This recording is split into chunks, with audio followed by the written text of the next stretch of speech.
So, hi guys. I just wanted to share this based on what India Ari was talking about regarding her losing. One of the funniest things when she thinks about in her journey of growth, when she looks back, what's the funniest, most weirdest, oddest thing that she she went through, and she talks about, losing her intuition or her, that voice, or I can't remember how she puts it, but her intuition and relinquishing that to other people, and that she would dismiss her own intuition, um, and listen to other people's opinions, and actually dismiss that inner voice. So I wanted to just talk about that because that's something that I went through, and it's something that is actually quite significant in my life right now.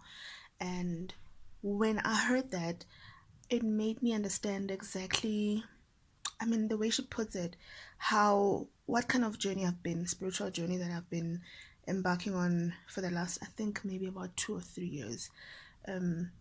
So she talks about intuition, and immediately when she said that, you know, God was trying to show me and make me understand it in my own sense, because I mean, I haven't been, I'm a Christian, and I don't really talk much about like the universe and intuition and what. My formative understanding and teachings of spirituality were not the universe, intuition, and things like that, but rather, even the words were Christian based. Like, okay, so this is what God was saying. So intuition is the voice of God. He was saying to me, understand it this way, that your intuition is the voice of God that speaks to you directly. And it speaks to you directly as an individual in the specific context that you're in. It's God giving you messages, or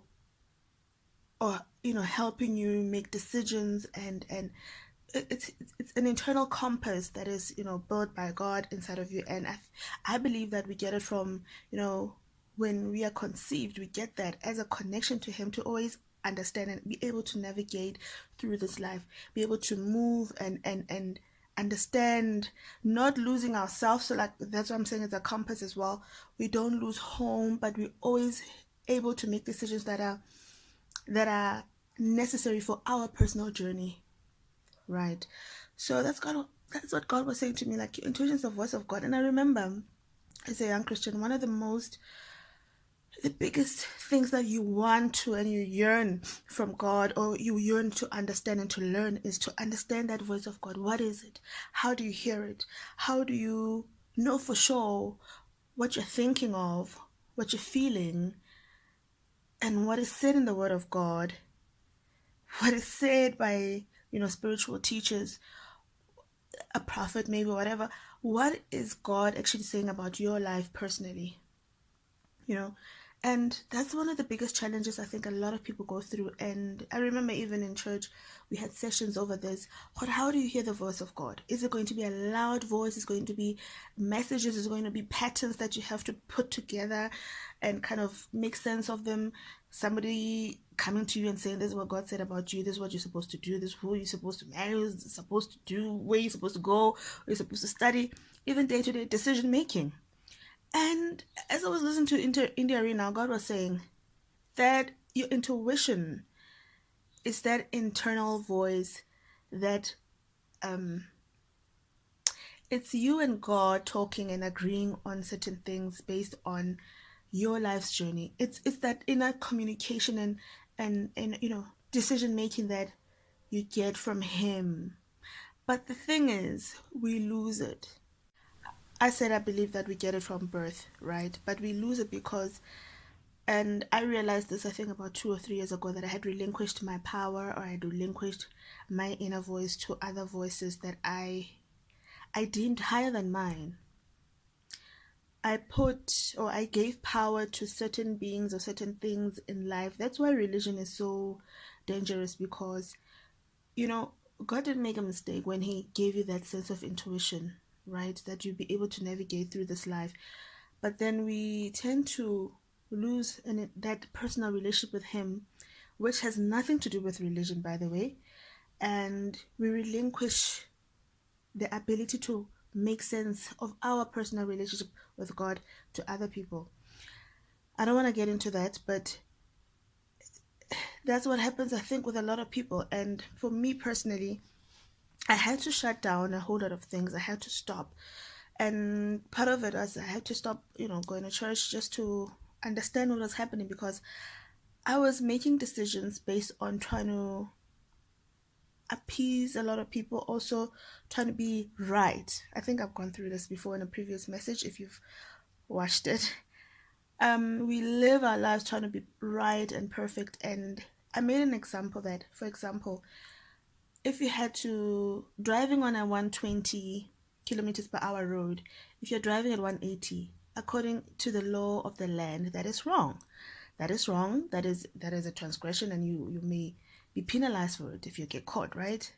And then if you had an emergency, can imagine an ambulance, or if you personally had an emergency and somebody was possibly dying, and you transgress that law, you deviate from that law, and it can be waived if you were caught seeing that you had an emergency.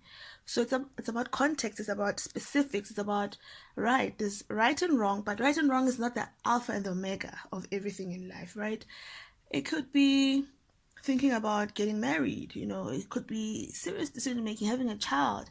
Generally, there's nothing wrong with, basic, I'm going to have a child with this person that I have.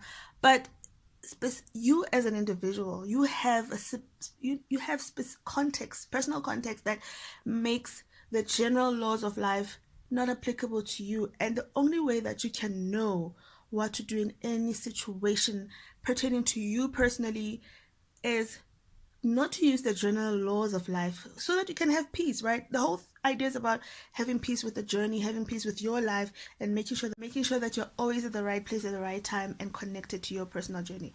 So general laws then become, when you are really within this. In conclusion, the most important thing that I really wanted to share was that guard your intuition.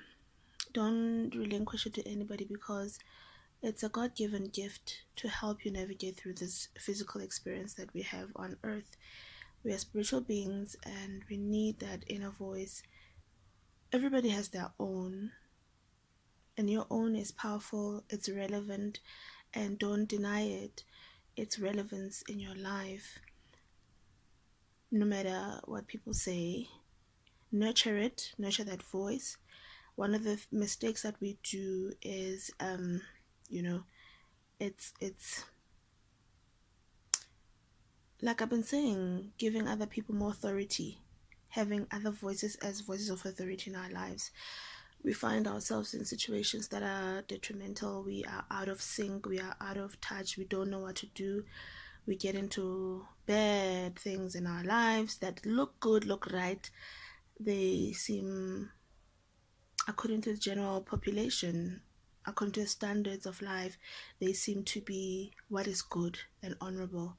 But our souls yearn for what God has destined for us specifically. You,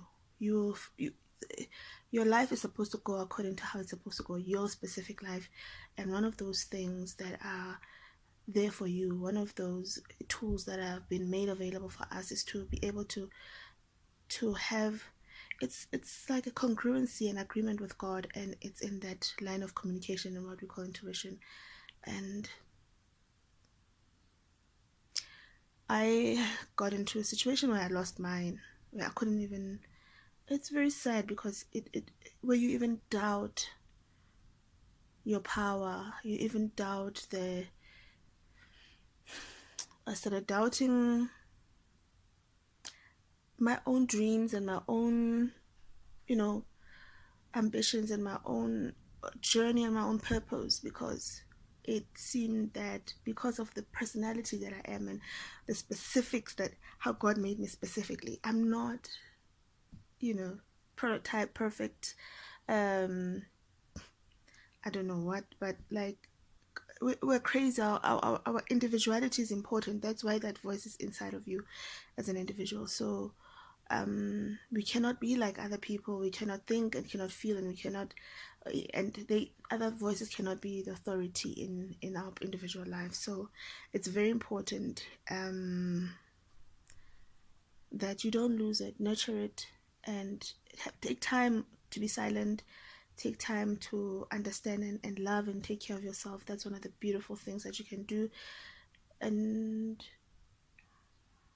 forgive yourself and understand yourself and love yourself. I've said that, but I repeat it. Learn to love yourself as an individual, the individual that you are, and God didn't make a mistake with, creating you and making you how you are. Your mistakes, everything that you've gone through in your life, the good and the bad, the dark shades and the light shades, they're there for you for your personal journey, and in that, don't lose who you are.